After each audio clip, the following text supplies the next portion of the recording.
আসসালামু আলাইকুম আম্মাজান, রমজান মোবারক। ওয়ালাইকুম আসসালাম, রমজান মোবারক। জামাই, শুনলাম তুমি নাকি আমার মেয়েকে রোজা থাকতে দাও না। একটা রোজা থাকতে দিছিলাম, যে জ্বালান জ্বালাইছে তারপর থেকে আর রোজা থাকতে দেই না। আমার মেয়ে জেদি, তাই বলে তাকে একটু রোজা থাকতে দিবা না? এটা কোনো কথা? এইটা কেমন ধরনের যে সকাল 10টার সময় আমারে বলে মসজিদে গিয়ে মাগরিবের আজান দিতে বলো।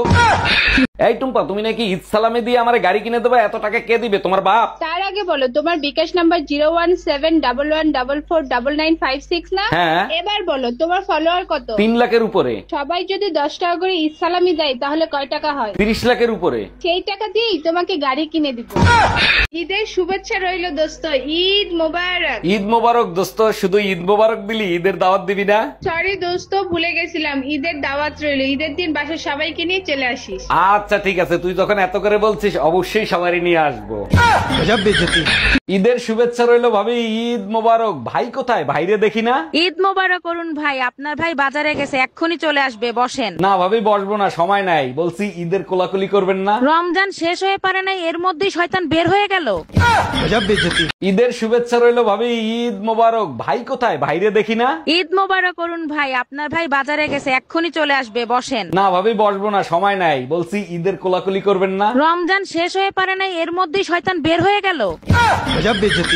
ভাইজান, আপনার বউ তো দেখলাম অনেক সুন্দর, উনি কি চাকরি করে নাকি? আর বললেন না, ওই চাকরিতেই আমার সর্বনাশ করে ফেলাইছে। বলেন কি, চাকরি করা তো ভালো, চাকরিতে কিভাবে সর্বনাশ করলো? নার্সের চাকরি করে, সিস্টার বলে না ডাকলে সে আমার কোনো কথাই শোনে না। টুম্পা ভাবির কথা শুনলে মনে হয় গজল শুনতেছি, মন প্রাণ জুড়িয়ে যায়। তাই নাকি? আর আমি কথা বললে তোমার কেমন লাগে? 7ই মার্চের ভাষণের মতো লাগে, শরীরের রক্ত টকবক টকবক করে ফোটে। যতই রক্ত ফুটুক, মরার আগ পর্যন্ত এই যুদ্ধে তুই জিততে পারবি না।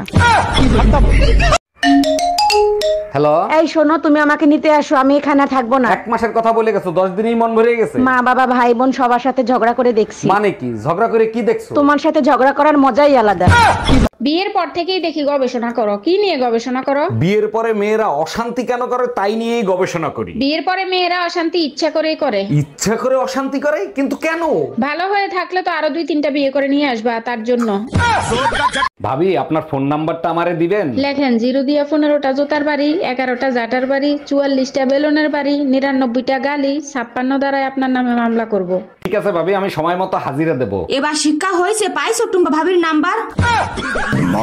অরুণ ভাই, রাস্তার ফকিরকে আপনি এভাবে মারলেন কেন?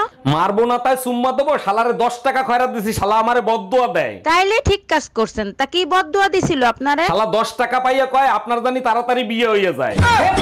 এক বউ থাকা অবস্থায় দ্বিতীয় বিয়ে করার জন্য বাংলাদেশের সংবিধানে। কি হইলো, থামলা কেন? পড়ো, তারপর কি লিখছে? না থাক, দরকার নাই। আমি পড়ে শোনাচ্ছি। 2 বউ মিলে নির্যাতন করবে, কারণ বাংলাদেশ সংবিধানে পুরুষ নির্যাতনের কোনো আইন নাই। Bye bye.